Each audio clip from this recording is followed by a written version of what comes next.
नमस्कार मित्रांनो, माझं नाव अमर मोरे. मी आपलं स्वागत करत आहे आपल्या मराठी यूट्यूब चॅनल ज्याचं नाव आहे Marathi share market.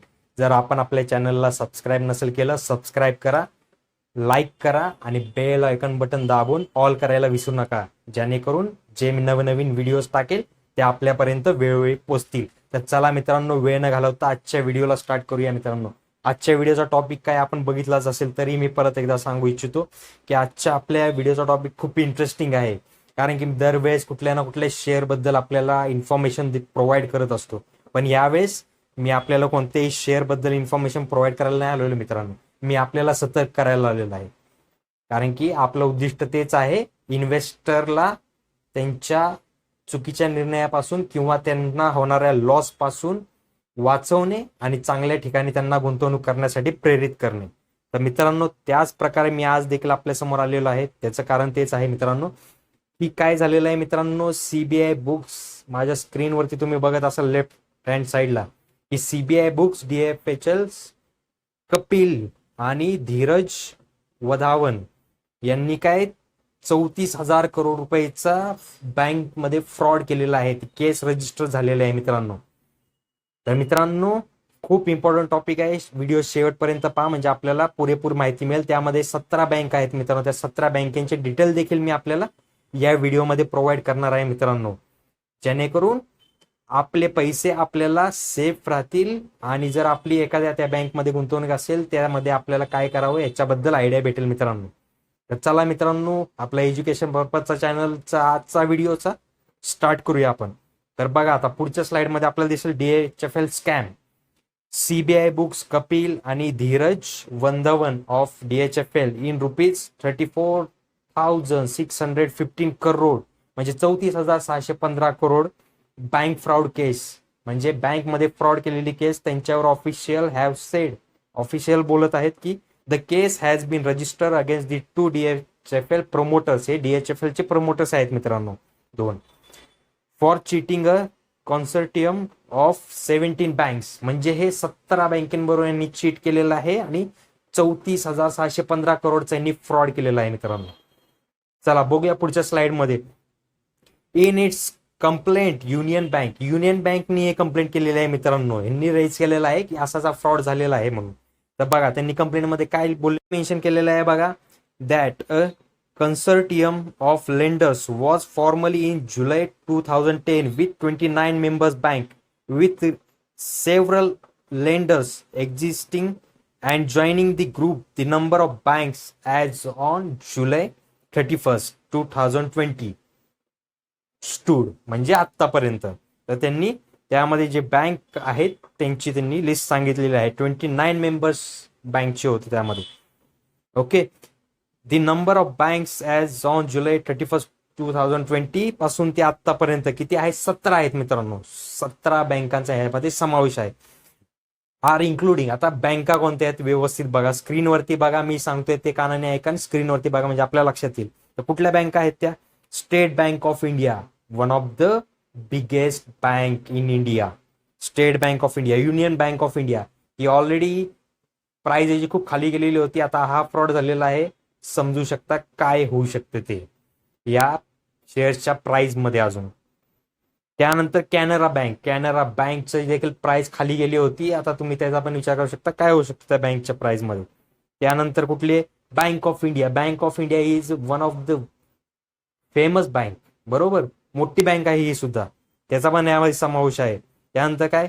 Punjab national बँकचा पण आपल्याला माहिती ऑलरेडी फ्रॉड झालेला होता. आता परत अजून एक फ्रॉड निघून आला. आता शेअरची प्राइसची हालत काय होणार आपण समजू शकता.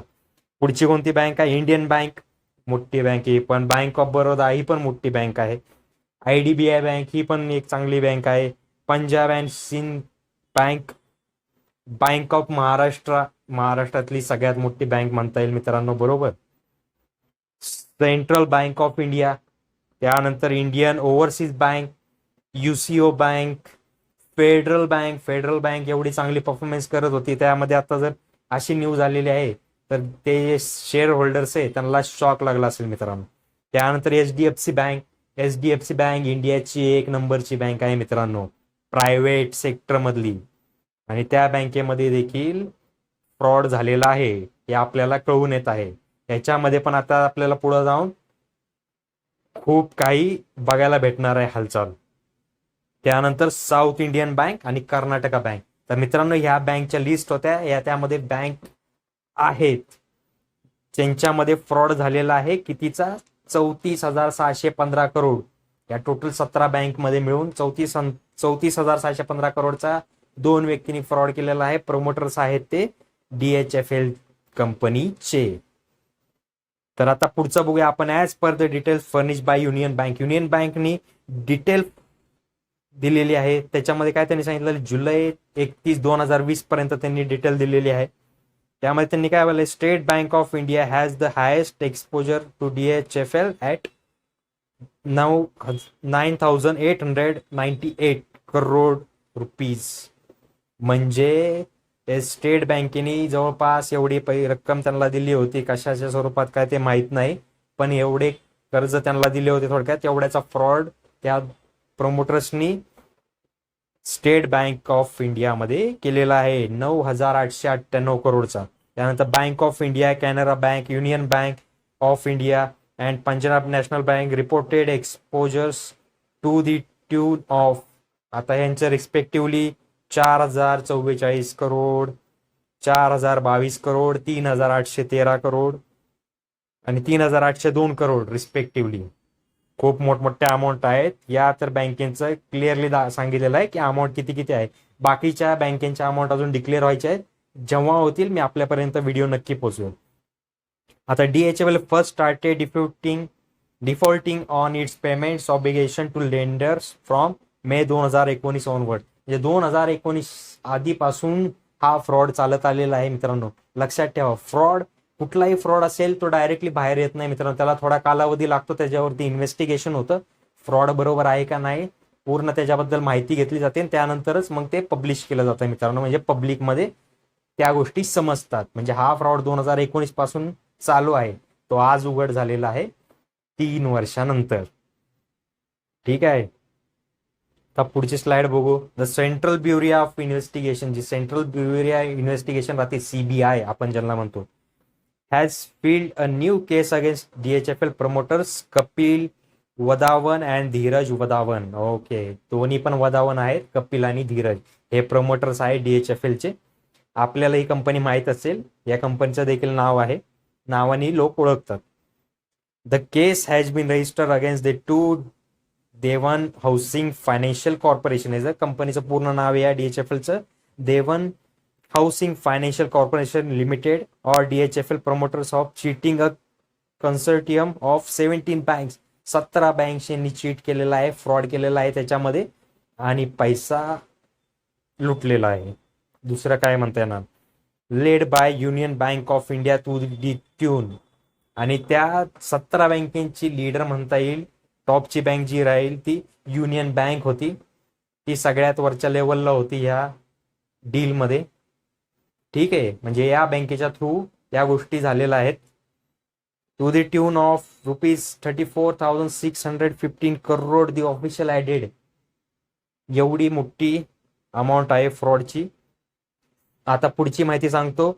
Following the registration of case झालेली आहे. A team of over 50 official from the agency carried out coordinated searches in Mumbai at 12 location belongs to listed accused in the FIR.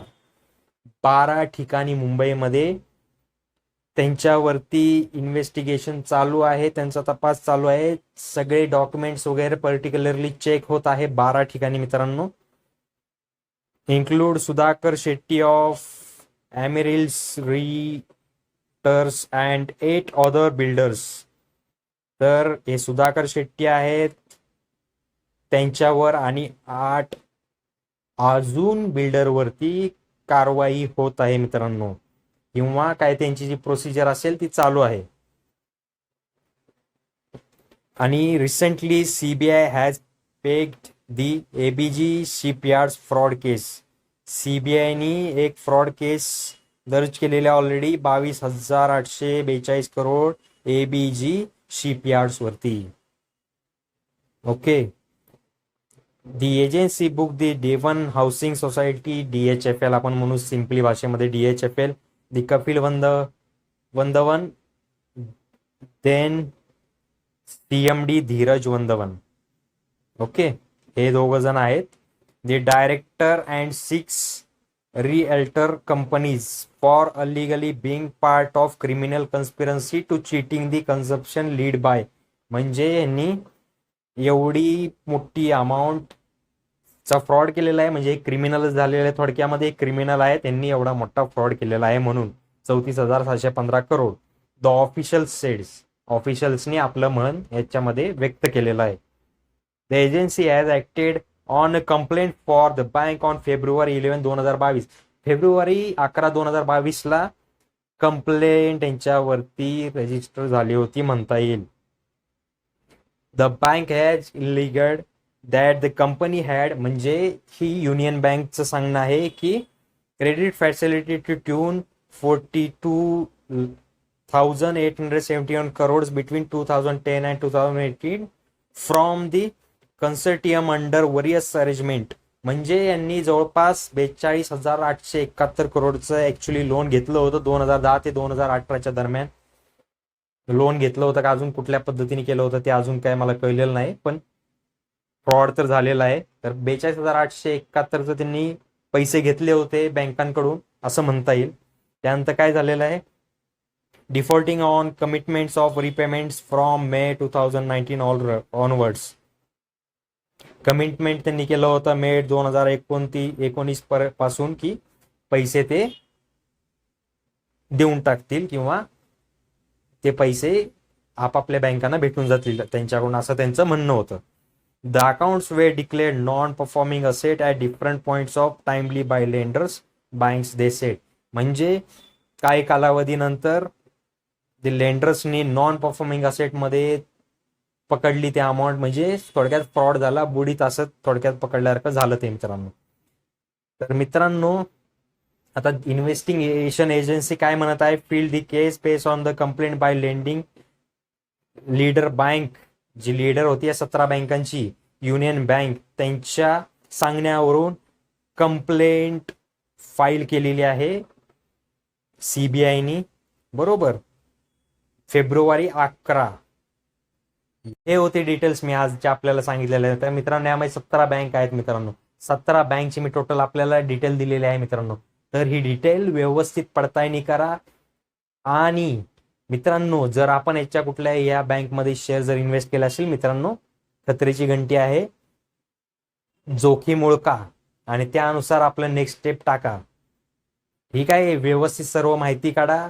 Financial ॲडवायझरचा सल्ला पण त्यामध्ये नक्की घ्या, जे कोणी आपले असतील फायनान्शियल ॲडवायझर त्यांचा.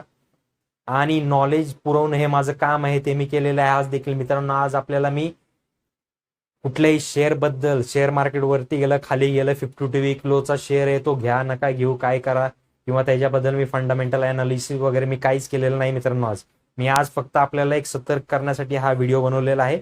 आणि हा व्हिडिओ आपण जास्तीत जास्त बघा आणि सर्वांमध्ये सर्क्युलेट करा, जेणेकरून सगळ्यांना याच्याबद्दल माहिती मिळेल की काय झालेले आहे. आणि हा तुम्हाला सांगू शकतो मी, हा इंडियाचा आत्तापर्यंतचा सगळ्यात मोठा फ्रॉड आहे.